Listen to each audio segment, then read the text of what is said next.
Моето име е Јосиф Дамјанов и ова е рубриката Прашања и одговори. Секој од вас кој што го интересира да постави прашање и да му дадеме одговор на тоа што можеби му е дилема или некој негов интерес во делот на активниот животен стил или исхраната, може да го направи користејќи го хаштагот #AskJosif или може да го направи истото користејќи ги моите профили и директните пораки во инбокс, а се разбира и можете да го направите тоа преку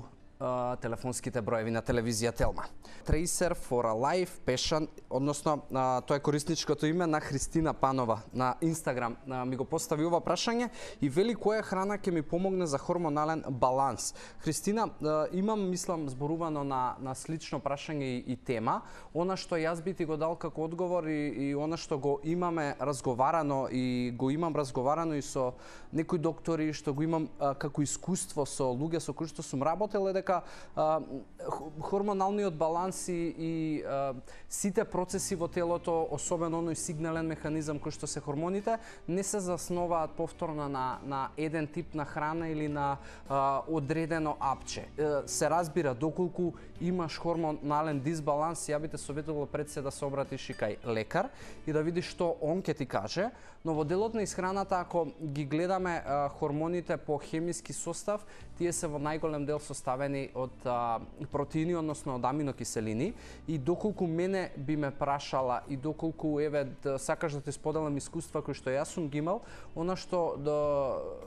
имало позитивни искуства и резултати на луѓе кои што имале хормонален дисбаланс, најмногу во исхраната пред се фокусот треба да ти биде на протеинскиот внес, односно да задоволуваш едноставно доволно протеини. Тоа не значи дека треба другиот дел од исхраната да не го запазуваш. Се работи за целокупно добри навики и доволен внес на целата хранлива вредност, но најмногу фокусирај се на протеинскиот внес и како додаток во исхрана јас топло ти препорачувам да внесеш алоe вера, кој што знае да придонеси и да потпомогне во овој процес на стабилизирање на хормоните. Но се разбира, доколку имаш проблем веќе, пред се ја би те советувал да се обратиш кај својот матичен доктор.